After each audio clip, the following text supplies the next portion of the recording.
vamos deixar claro para o nosso cotista, para o nosso espectador que está assistindo a essa entrevista. Você comentou então de 3 dimensões. Então você tem o business de ERP, gestão, TechFin e Business Performance. Eu queria que você fale um pouquinho mais ainda sobre a integração desses 3 negócios, as possibilidades de cross-selling. Eu já assisti apresentações suas que você mostra a expectativa principalmente de cross-selling entre ERP, gestão e Business Performance. Eu queria que você explorasse um pouco mais isso, como é que está essa captura de sinergia e aproveitar também essa pergunta, um gancho para, especificamente, TechFin, como é que está a JV com o Itaú. Legal.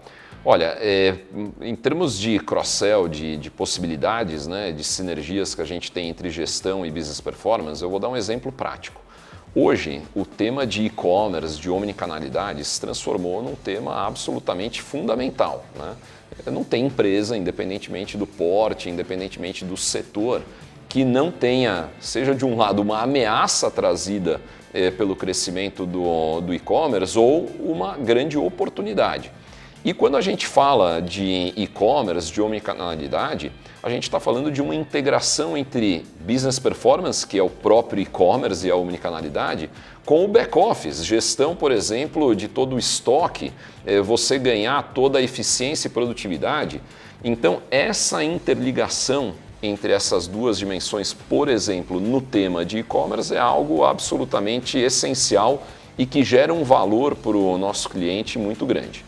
Sobre TechFin, a gente também tem uma série de oportunidades. Vou dar um exemplo real.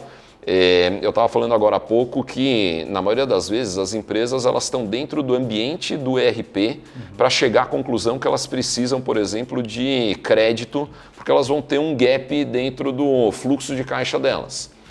O que a gente já tem hoje?